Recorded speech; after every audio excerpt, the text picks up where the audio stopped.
Back when Dawn of War 1 launched, it was lauded as perhaps the best Warhammer 40k game of all time. But after Dawn of War 2 and THQ's collapse, it was doubtful we'd ever see another Dawn of War title again. Which is why fans just about blew their load when Dawn of War 3 was announced. So needless to say, there were a lot of hopes pinned on this game, especially after the, let's say, controversial launch of Dawn of War 2. Myself being a fan of both titles for different reasons, I was excited to see what this game had in store for me.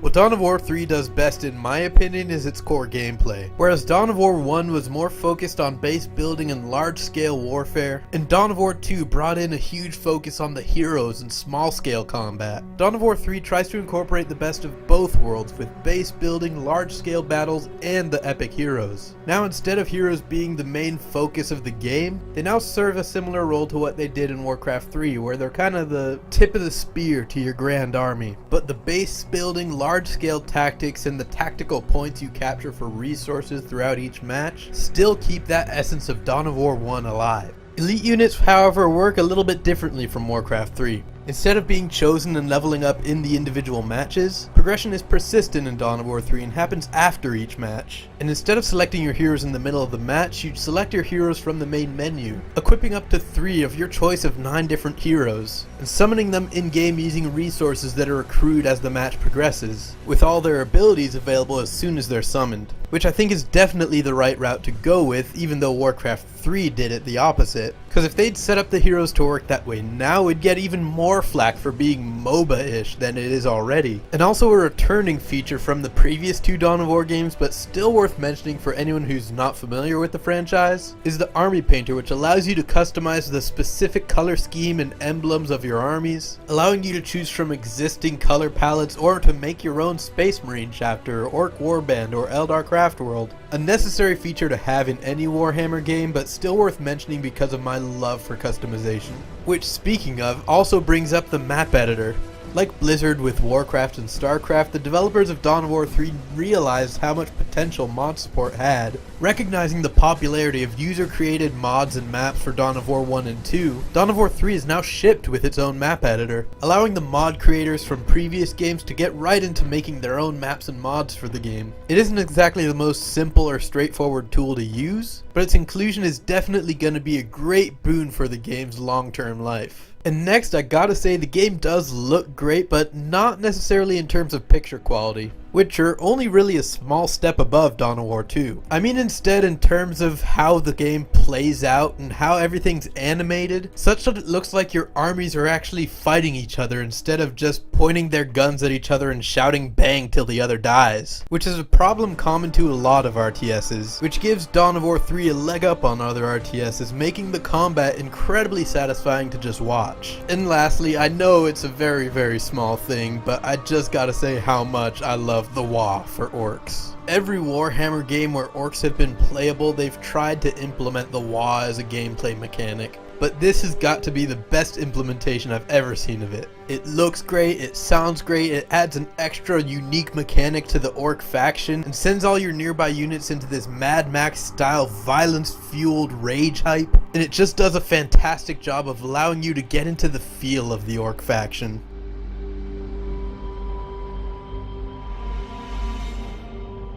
With all the positive advancements Dawn of War 3 makes over its predecessors, it's regretful how many problems the game has otherwise. One of its biggest is a lack of customizable options in the settings. A lot of people complain that there's no full screen or windowed mode, and that the game just defaults to a borderless window, which wasn't a problem for me because I always run in borderless window anyway. But I will definitely acknowledge that it's a huge oversight on the part of the developers. One thing though that I did notice on my own, which really got on my nerves, was a lack of custom key bindings.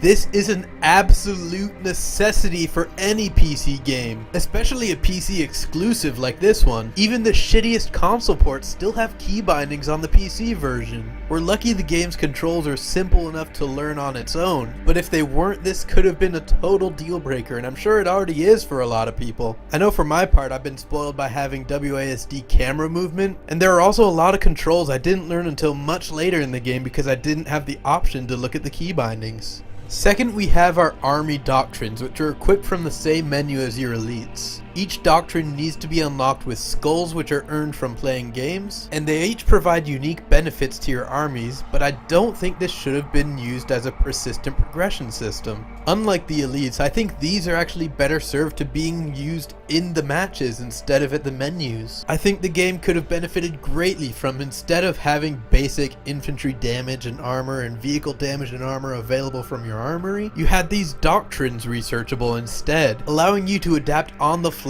to what your enemy's using against you, or to specialize each match into how you want to play it. Next are a couple glaring issues with the campaign. First of all, that it has no co-op, which is something that both Dawn of War 1 and 2 had, but also that even if it had co-op, nobody would want to play it because it's so bland and unimpressive. Much like Halo Wars 2, the phrase painfully average comes to mind once again. Add on top of that some absolutely horrid resource generation problems exclusive to the campaign, due mostly to the lack of the escalation mechanic which shows up in multiplayer, and the incredibly punishing upkeep system which slows your resource generation the more units you have deployed, which is manageable if you have the escalation mechanic from multiplayer, but in campaign it means you'll be spending the majority of each mission just waiting around for resources to roll in so you can make more units. Even if you capture and fully upgrade every strategic point on the map in a campaign mission, you'll still only have a slight trickle of resources coming in. And while we have this badass CG work in the opening cutscene and the trailer, we unfortunately don't get the same treatment for the campaign's cutscenes, and instead we get these lame artistic cutscenes that just come off as lazy. Combine that all together and you get a campaign that's little more than a glorified tutorial, giving me the impression that the campaign was really an afterthought for the developers. So logically I thought their focus might have been on the multiplayer, but if that's the case, they've shipped the game with a criminally small selection of maps to play on. And while you'll probably hear a lot of people hating on the new game mode that seems kind of like a MOBA where you have a shield generator,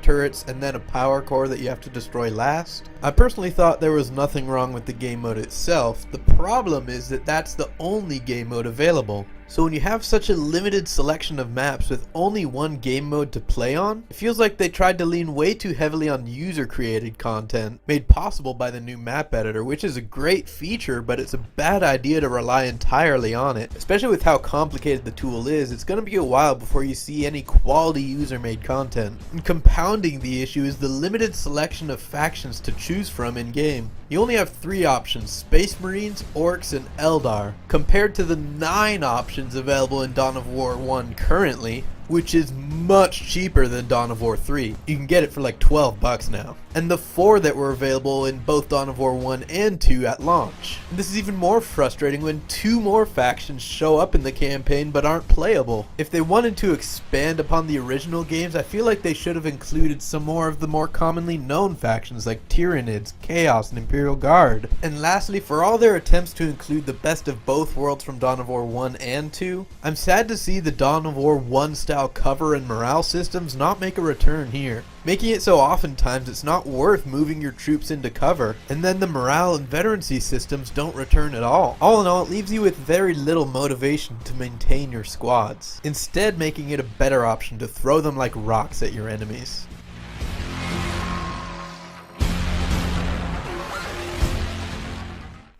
I didn't really have a lot of ideas for this part since the biggest problem with Dawn of War 3 is its content and not its gameplay. But one thing I would definitely change is the map editor. I would like to see a simple version of it. Now I wouldn't want to get rid of the map editor as it is because advanced modders would be able to make great use of it and make some really insane stuff. But if we had 2 separate applications, one being as it is and one being a simple map editor, or maybe having it launch in 2 different modes depending on what you wanted, whether it's simple or advanced, it probably would have led to more high quality user created maps early on. Next, I think it would have been really cool to see some custom insignias for the army painter. Like having the ability to make your own emblems, kinda like we're seeing more often nowadays, like in For Honor and stuff like that. It would have been a great way to allow us to give some identity to our custom Space Marine chapters, Orc warbands, and Eldar craft worlds, instead of only giving us a selection of insignias from existing chapters.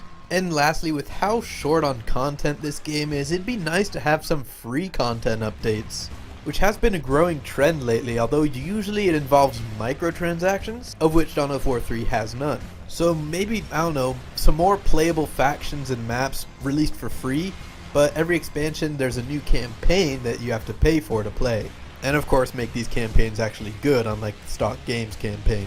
And with that, it's time to come to the final verdict for the game. For me, Dawn of War 3 unfortunately comes in at a 6 out of 10. The game makes plenty of positive steps forward for the gameplay of Dawn of War, but in the process they've neglected to make the content interesting. Not to mention the missteps such as a lack of full screen and windowed options, key bindings, and the doctrines system. But ultimately at the core of a game is its gameplay, and the gameplay was quite nice. Please bear in mind that a 6 out of 10 is not a bad game, and when it really came down to the action, I actually quite enjoyed Dawn of War 3, but I just can't give it the glowing recommendation to go out and get it right now. I would perhaps wait for this game to go on sale or for new content to be released, assuming said new content is free. And you know, it's kinda liberating to finally give out a score that's not an 8 out of 10. Anyways, if you enjoyed these videos, please spread the word, tell your friends. I'm trying to get more traction for this channel, but I'm just not quite there yet. I've also recently set up a Patreon page, which I'll leave a link to in the description,